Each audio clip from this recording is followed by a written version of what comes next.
This is the #1 rated steak in the entire world, and we're gonna compare it to this ultra rare Wagyu that costs $100 per bite, this futuristic steakhouse that turns meat into cotton candy and everything in between. And we're starting here in Turkey at Salt Bay's restaurant, Nusret Steakhouse. You ready? Always. Tell me about the grill. This is iron. We use only charcoal. This is gonna give incredible flavor to the meat. This is the giant tomahawk, Turkish Wagyu. 4 weeks, dry age. Look at the incredible red, vibrant color of this beef and the streaks of fat in there, that beautiful marbling. Most important, you must hear this voice.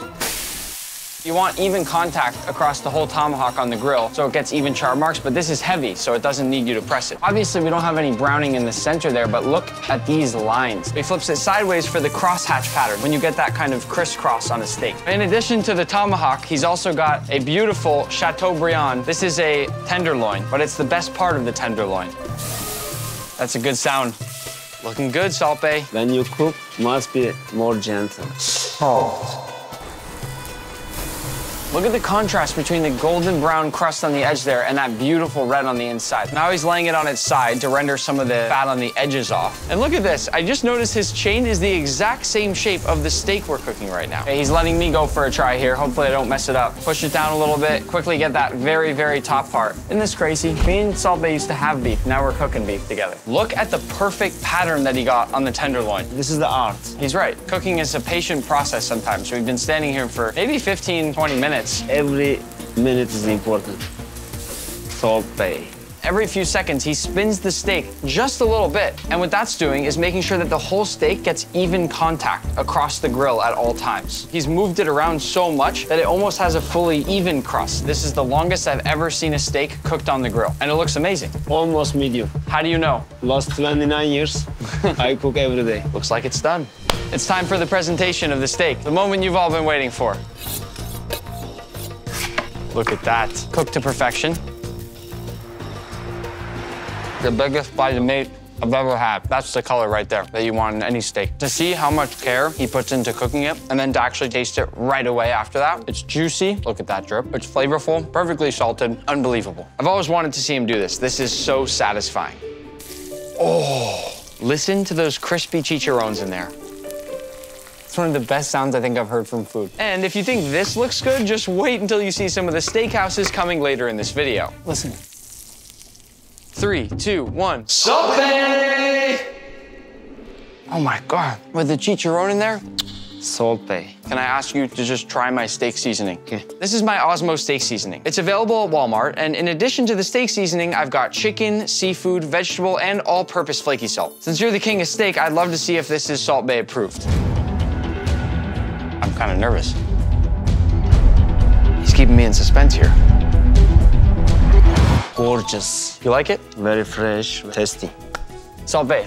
One of the best bites of steak I've ever had. Our next stop is a Michelin-starred steakhouse called COTE, and here we're gonna try the rarest steak in the entire world, Japanese Kobe beef. It's so rare that each cow actually gets its own official birth certificate. Oh, and this is my friend Eric. He's gonna be eating with me. How's it going, guys? Why would you wear Crocs? I told you multiple times this was a fancy restaurant. You can take the man out of the Crocs, but you can't take the Crocs out of the man, am I right? I feel like I'll regret introducing you to the head chef, but I'm gonna do it anyways. Nick, nice to see you. How's it going? How are you? I am looking for the dollar menu. Not here. This is what we're gonna be enjoying today. This is the real deal Kobe beef. All Kobe beef is Wagyu, but not all Wagyu is Kobe beef. So it has to meet a certain criteria to be eligible to sell it. You have to have this certification. It's about $100 an ounce. I've had people cry after they've taken a bite of this. What are we about to experience? You know a regular steak, right, Eric? Yeah. Well, if you jump a few levels above that, you get Wagyu. Very fancy Japanese beef. But then above that, there's this very small amount of absolutely perfect Wagyu that qualifies as Kobe beef. And this is considered the best steak on the planet. It's like Big Mac, but 10% better or something like that. No. What I love so much about Wagyu is every single cut is different, like a snowflake. One of the other things that makes it so expensive is you're trimming off so much of these different parts to get to the core of the Wagyu. This one little piece right here is about $25 worth of Kobe. Look at it compared to my head. What are you gonna do with this? The cool thing about Kobe beef, you can do whatever you want to it, and it's not gonna suck. So are you thinking like chicken McNuggets? The whole space back here is hot. Like, it's not just this, it's like the entire kitchen is like scalding hot. It makes me angry back here. I just want to do a quick challenge and see which one of you can hold your hand over the grill longer. Eric versus chef. 3, 2, 1, go. I'm gonna have burns from I that. can't feel anything. Dude, what are you talking I can't about? feel anything. All right, let's cook. Where do we start? This is a little bit of rendered Wagyu fat. Wow. So not to change the flavor of the beef at all. See how he's seasoning from high up, guys? This is how you're supposed to season. Kobe goes on. The smell is insane. Do you feel like a high level of responsibility cooking this meat? 100%. Yeah, I mean, this is something that you cannot mess up. You're saying that to me like I would mess this up. You absolutely would. What's so cool about how they cook this Kobe here at this restaurant is that they're getting the flavor and the grill marks from the charcoal and the wood over here, and then they're moving it over to a plancha to cook it the rest of the way through in a different way. I like it a little past medium rare. It looks so good. You might shed a tear or two. This is gonna be the best steak you've ever had in your life. You guys are in for a treat. We're just gonna serve it simply with a little bit of salt. The plating is awesome, super simple. Let's do this. Cheers.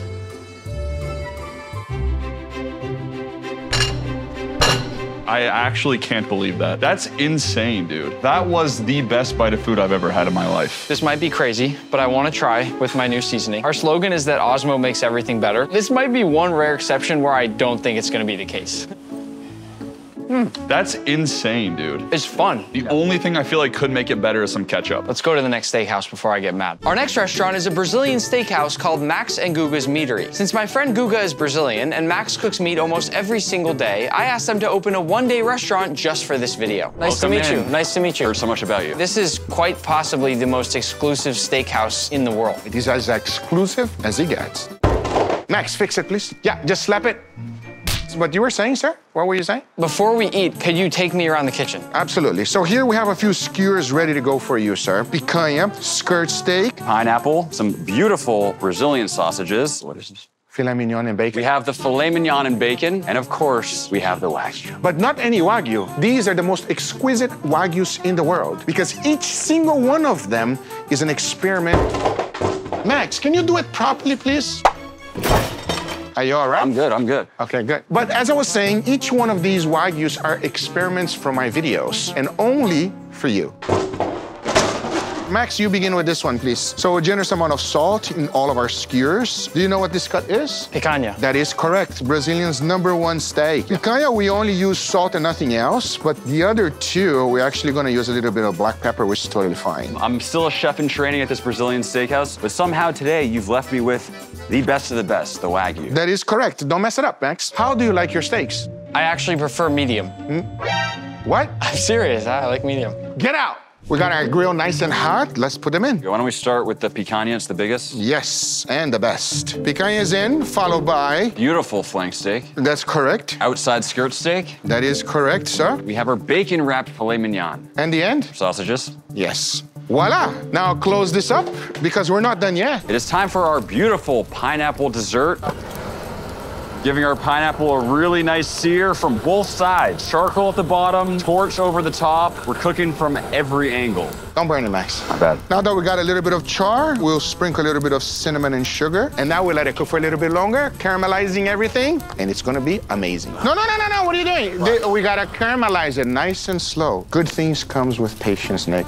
Oh, Guga! Let's check in on our meat. Oh, okay, we're getting there. Color is looking great on that skirt steak. All those juices just basting itself. That man is in for a treat. He is. Let's cook you some Wagyu, sir. Straight from Japan, several different gradings. I just wanna ask one more time, how do you like your steaks? Medium.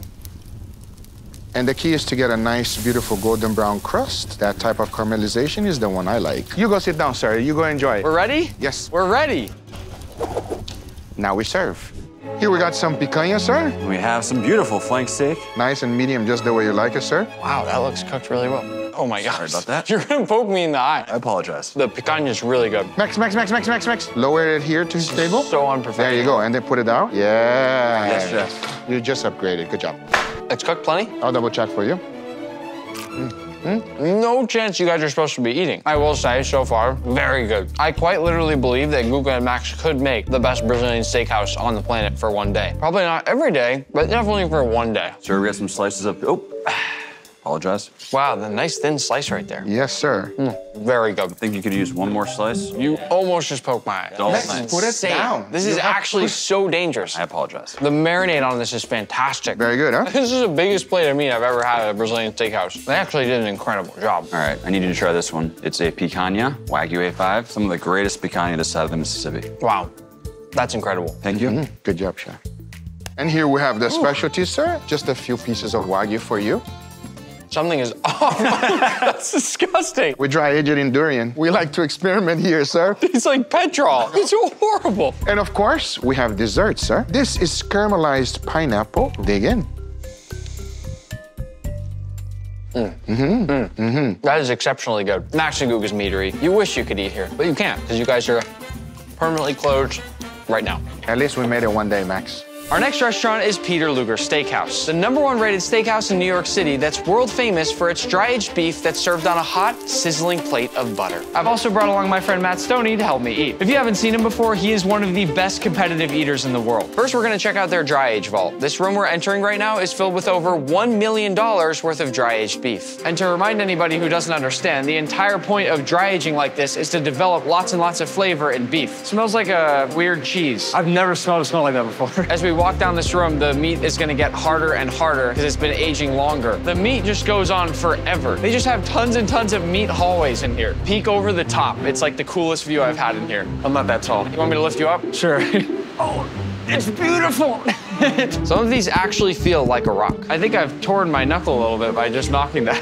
I can push this as hard as I can with my hands and fingers. Nothing. Now the hardest part, picking the meat that we're gonna eat. Dude, I eat hot dogs. I have no idea what I'm looking for here. Ooh, look at these guys. That one is huge. Matt, I think I found our meat. Frank is a master butcher. He's gonna help us break this thing down. And he's gonna start by trimming off that outer bark since we can't eat that part. And then that right there is the first full steak being cut. Of all the pieces we just got, this is the biggest, nicest one. This is a porterhouse. But there's just one more quick step before cooking, which is to trim off some of that excess fat. Here's a good before and after look of trimming off that fat. Matt, be honest, in one sitting, how many of these do you think you could realistically eat? That stack looks doable right there. What? All right, time to cook this bad boy. They have these crazy ovens here. It's basically like a giant broiler. These are 1,000 degrees Celsius. 1,000? And as you can see, they put a lot of very fine salt on the top of the steaks. The reason there's so much salt is it's only going on that top side. And then later, when they add the butter, it's gonna melt down with all that salt and create almost a sauce. I've never seen steaks cook like this before. Like the flame is right there above it. It's oddly calm. Oh, it's on fire. It's like making a s'more. Looks like it's time for a flip. Oh, nice. Oh, baby, there we go. Look at those bubbles on there. All of that really fine salt has dissolved across the steak. When it's almost done cooking, they're gonna slice the steak. And as a reminder, this is a porterhouse, so you get both that New York strip and the tenderloin here. But the very final step is to cook it a second time in some butter to give it some extra last-second flavor, and that way they can send the finished plate out to the dining room when it's still hot and sizzling. Matt, you wanna share or you want your own? Is that a question? This looks amazing. I think there's something about watching it be cooked that makes me hungrier. It's like waiting in line at Disneyland or something, you know? It's like you see all the action, you get really excited. I'm gonna go for a piece of the tenderloin first. I'm going for a little butter dip as well. Dude, the butter's insane. That butter really good. I can taste the dry aged flavor. And the crust is crazy. I don't think I've ever had a steak like this before. Usually there's some sort of flavor. This is like the most pure salt, butter. Well, that's the thing. The coolest part about the steakhouse to me is that the flavoring is all done in that dry age room downstairs. They don't need seasoning, but maybe they don't know about Osmo. We're moving on to Born and Bred, the 15th best steakhouse in the world known for its Hanu beef, Korea's ultra-rare version of Wagyu that never leaves the country, which means I had to fly all the way here just to try it. And I've also brought along my friend Doobie to eat with me. 안녕. Ready? I'm ready. They're letting us first take a quick peek in their butchery where they prepare all the beef for this experience. What differentiates Hanu versus other types of butchery is that the cuts are much more specified to really make sure you get that really nice texture and flavor all in one. What they're doing here with this beef is mostly letting the lines of fat guide where they cut so that they are not cutting through the actual meat. But what's really crazy to me about all this is that I'd never heard of Hanu before we started working on this video. It's such a well-kept secret in Korea, and that must be for good reason. This is amazing. Wow, so fancy. I know, I didn't know it would be this fancy. The first dish we'll get to try is this steak tartare made from Hanu top round. What a bite. Wow. I'm really excited for this second one. It uses the Hanu beef rump, and they're combining it with strawberry. I've never seen anything like this before. There's also some honey-infused vanilla oil going on top, as well as a little mint leaf there. Oh my gosh, it tastes like a dessert. Wow. First thing that came to my mind before I tasted the beef was strawberry shortcake. You're onto something. Next, we get to try this Hanu tenderloin topped with a bit of truffle. I really love the simplicity of this dish. Meat and truffle, how could it go wrong? That's a juicy fella. It tastes so pure, but the flavor is not very overpowering in a nice way. It's unlike any piece of beef that I've ever tried before. Before our next bite, it looks like we're getting a palate cleanser. Some mango with a little bit of black lime zest. Oh. Oh my gosh, I'm gonna start eating my mangoes with lime zest every time. This next course is really creative. It's a Hanu top blade that's cooked using both charcoal and snow. Why are you resting the meat on the snow? This is what our ancestors used to do. Put on the charcoal and cool the meat down. Put on the charcoal, do this job. Back and forth? Yes. That's so cool. So it's like rapid resting. I'm curious to see if this worked. It's one of the best bites I've ever gotten. I'm not totally sure what this next course is, but it's being very carefully grilled in some traditional Korean paper. And they're also constantly spraying it with water to keep it moist. He's untying it now, almost sort of like a Christmas present. Whoa, is it a perfect mix of beef and fish? I think it is. What's being smeared on top is a doenjang sauce. Doenjang is a Korean traditional bean paste that's been fermented for longer. And now he's using a torch to caramelize the sugars to really boost that flavor. It tastes like a hamburger patty with miso black cod. Nobu meets McDonald's. Getting close to the end of the meal now, we've got some hot pot using Hanu top sirloin. I love how they're using every cut of beef in a completely different way. It tastes like a fresh garden. For me, it's the textural component of the vegetables. It's almost like noodles. The fresh wasabi and the fat together are really good. The final dish is a Hanu bulgogi, the national dish of Korean royalty. This right here is the dish I flew all the way to Korea for. This is making my mouth water. He's plating this with the beef drippings and the broth. What is this? It's a pansang, the Korean classic table fare. This is the highlight. Where do we start? I think I'm gonna go for a leafy green. We put our beautifully seared galbi on top. We do a little bit of the marinated raw crab, a little bit of rice. You wrap it up. Boom, here we go.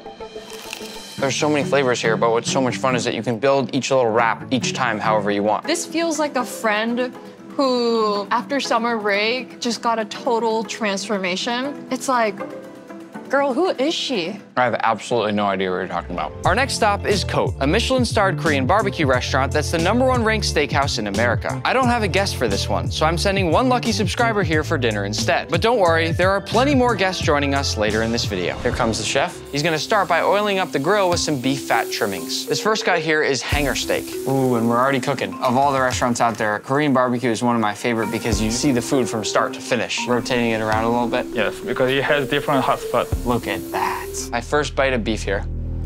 The hanger is the most underrated cut of steak. That's my favorite cut, actually. Me too.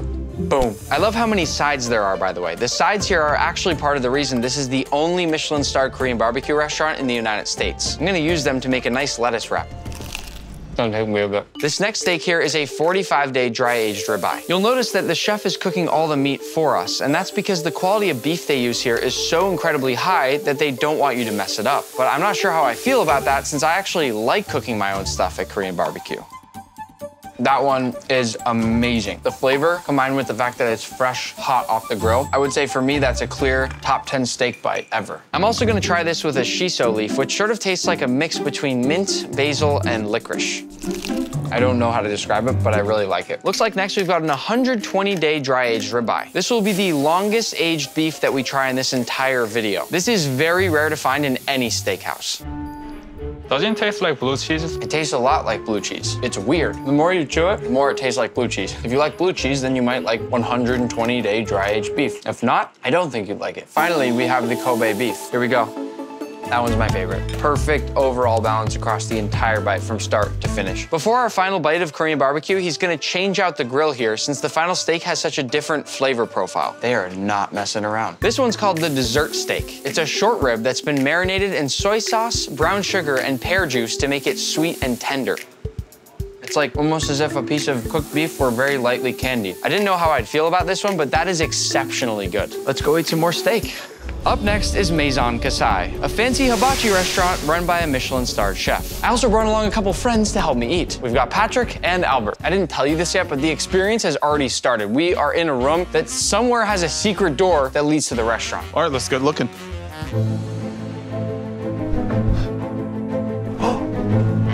Nope, that's not it.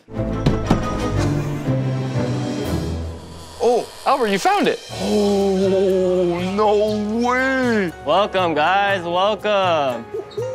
All right. All right, here we go. Okay. Who wants to try? Get loose. Oh, no, I don't like this. I don't like this. All right, here we go. We're just gonna stack this egg. What? Oh. Leaning tower of eggs. All right, we're gonna light it up. Oh! Oh!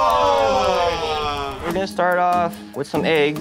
What? We're just gonna play with our food. It's like art. For the vegetables, for the rice. Is that day-old rice, chef? Week old. A week old. All right, there we go. So hard. Oh, I love you guys. Oh, is that the Oslo Damn. seasoning? Yeah, we got our furikake with sesame seeds. I love furikake. We have the veggies here. Some shiitake mushrooms, some rosemary. Wow, I love that. That right there is one of the small but important details that separates the good from the great. Beef tallow. Another thing that separates the good from the great. Start off with our ribeye. Beautiful ribeye. I mean, at a regular teppanyaki place, they're not wrapping the meat like this with like rosemary and thyme. So this is just next level. Okay, there we go. Careful. Hey! Oh! This one's dangerous. Do not try this at home. Grab this. Oh, what?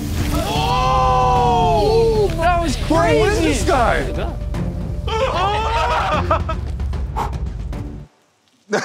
Oh, he got a little bit.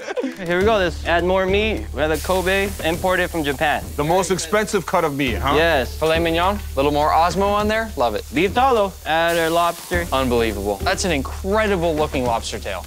Oh. Another one. Oh. Yeah. We're just gonna light the lobster. Poor guy did nothing. Little train. You know, when I was a kid, that would be my favorite part. It's still my favorite part. There it is. Wow. Oh, just. That is so good. That is really incredible. I don't know what's happening in my mouth, but there's a lot of things happening, and I thank you for it. It's like buttery, beautifully cooked. All right, here we go. There's just the truffle shavings on the Kobe. Bon appetit, baby. Dang, Oh my look God. at that. It's like a garden with steak. That is so good. All right, yeah. So there we go. We're just gonna light it up. No there you way. go. Hey. Thank you. Chef, can I do a flip with that? Yeah, here you go. No, 100%. Let's head to our next restaurant. No, watch. Up next is Gordon Ramsay's Steak, where we'll be trying Gordon's iconic beef Wellington. And Gordon himself actually sent along a little video to tell me exactly what to order. Hey Nick, it's Gordon. Now I hear you're on the lookout for the world's best steakhouses. Go to Gordon Ramsay Steak. I promise you, you'll love it. Maybe try the beef Wellington and then move away from steak and try that incredible seafood platter. Enjoy! I've also brought along my friend Q to help me eat. What's up, guys? First course incoming. We have our hamachi crudo here. We also have our prime beef sliders, prime beef tartare. Where do we begin? I'm gonna try a little steak tartare. That is up there with the top 2 or 3 steak tartares I think I've ever had. This is on my top 3. I don't even know the other 2. Another slider. So far, very, very enjoyable, all of it. When some people think of steak, they think of surf and turf. So before the turf, the beef Wellington, I wanted to try a little bit of surf. We're gonna set you up for your next course here. What? We have our iced shellfish platter. It's like a wedding There cake. you go. This is a mega seafood platter. It's got oysters, it's got clams, it's got shrimp, it's got lobster, it's got king crab. Best part, I know you love mini things. We got the mini Tabascos. Can you blame us for wanting to try this thing? I'm gonna start over in king crab land. They made it really easy to just slide it right out. Wow. I'm gonna do a little lesson for everybody on oyster etiquette. Give it a little bit of lemon, a touch of cocktail sauce, then slurp, chew it, enjoy it. You take that oyster shell and you flip it upside down. Which indicates that it's empty. I'm gonna grab a shrimp now. Everything's delicious. I don't know how you can't love this. You ready for the main event? This is it, Gordon's classic beef Wellington. It comes with a pomme puree. That's a fancy way of saying potato puree, as well as a few different vegetables, a little beef glaze, and of course, the actual Wellington. Perfection. You'd think it'd be hard to cut because it's beef, but it is like butter. You gotta make sure you get that puree. Oh man, it's iconic, it's delicious. So soft. It's got so many different textures. The crispy puff pastry on the outside and the creamy mushroom puree that's right inside that. And then the beef, of course, is a nice, beautiful, chewy texture. As it all comes together, it's the perfect bite. This is probably my 10th time having one of Gordon's beef Wellingtons, and it is perfect every time. Every single time. Let's go to the next restaurant. We are now in Paris, France to try steak frites, and I'm here with my friend Charles, who's gonna say the name of the restaurant since I don't know how. L'atelier Entrecôte et Volaille. This is the #1 restaurant in Paris for steak frites, but what really sets it apart is their secret sauce that people fly from all over the world just to try. Bonjour. Bonjour. Oh, very French, your bonjour. This is a typical French bistro. Look at the wood, the mirror, and look also how the table are really close together. When you eat, you are really close to stranger. But that's French. This is Antoine. He's the executive chef, and he's gonna take us through how they make their steak frites. He starts off simple by tenderizing the meat just lightly, and then adds a little sprinkle of salt. Listen. They put the meat on the grill for 1 minute, then he turned the meat 90 degrees. He's getting that nice checkerboard pattern on the beef. Now he takes the meat once it's finished cooking and brings it up to rest. While the steak is taking a nap, we're gonna see the fries. This is the secret. The fries are pre-cooked. And with this technique, you have extra crispy fries outside and a puree inside. Into the hot oil we go. Again, the fries are already pre-cooked. We just need to basically crisp the outside now. And he's gonna give them a little shake to make sure they don't stick together. What a great sound. Fun fact, French fries were not actually invented in France. You knew that. Yeah, but I don't remember the country. The last thing to do is toss those fries in some salt, preferably Osmo. Oh, listen to the crunch. You wouldn't think they could taste so different from how they taste in the United States. They taste so different. What makes this restaurant and their steak frites so special is this sauce right here. This took them years to perfect. How many people know this recipe? Only 2 people. And he's one of them. Do you have it? The plating here is simple and traditional like any other French bistro. This keeps the focus entirely on the food and its flavor. A beautiful French bistro just for the 2 of us. Merci. Ooh. Oh, look at that. Very classic French presentation. Fries in the sauce. Oh. Oh, the sauce is so complex. Huh? The first thing that comes to my mind with the sauce is sort of like a creamy French pesto. I know what you mean. I think I taste tarragon, too. Yeah. If you look up close at the sauce, you can see how many different specks of color and ingredients there are in there. Do you know you have more than 20 ingredients in the sauce? How do you know that? It's a secret. I'm gonna jump to the meat. Really, really simple. Lightly tenderized, but it's already been aged just a little bit. The sauce tastes different based on what you eat it with. I just take the perfect bite. Steak, fries, and sauce. That's the best bite. It's like a good song. What song would it sound like? Good like black. I was initially almost a little bit skeptical about whether the sauce would be really that good, and it is that good. So maybe you that watch the video, you say, just steak and fries. But steak and fries, perfectly cooked with the sauce, it's an amazing experience. My first ever meal in France, definitely a good one. Et maintenant, tu vas manger une autre viande. I have no idea what you're saying. Our final steakhouse is Bazaar Meat, which blends Argentinian-style open-flame cooking with Spanish creativity to serve up some of the most futuristic steak dishes you'll ever see. I've also invited my friend Joe to eat with me. What up? He's a world-famous music artist, and he's got a concert in about an hour, so we gotta go. This is one of the craziest kitchens I've ever seen. This is our grill setup, burns really, really hot. This basically is our main pass. The main pass in a restaurant is the control center. The food comes through here for you to see it before it goes out. Wow. I love how everything's wood-fired. You know before tasting anything that the flavor is gonna be on point. Yeah. One last thing before you start eating, guys, I need you to pick your steak. We have Washugu, Rosewood, Akaushi, Stemple Creek. Joe's my guest. I'm gonna let him pick. That one. Perfect. The first dish is a foie gras cotton candy. This looks crazy. Cheers. Cheers. Oh, that's interesting. You have that pillowy, melt-in-your-mouth texture of cotton candy. Then you have the corn nuts, which are crunchy. And then they have the soft and creamy foie gras. Kind of tastes like cereal. Like a foie gras-flavored corn flake. Yeah, kind of. Course number 2, Japanese A5 Wagyu air bread. I don't know if any of you ever watched the Netflix series Chef's Table, but this is the featured dish from that restaurant on that series, and it looks unbelievable. Oh. That's crazy. There's this very light, super flavor-packed cheese foam on the inside, and then the rest is just hollow. That's gonna be hard to beat. This one's called Neptune's Pillow. These are quite literally perfect pillows. You'll notice that it's tuna and not steak. Still think it's gonna be delicious. Oh, that's a 10 out of 10 crunch. That one went right off the charts. Dish number 4, classic steak tartare. It comes beautifully presented like this. With a little movie magic, poof, the beef tartare is all mixed together. You first, please. A little tartare sandwich. Who made a nicer sandwich, me or Joe? Cheers. It tastes like a really, really good soft hamburger. Very expensive slider. Course number 5, bison carpaccio. This one looks insane.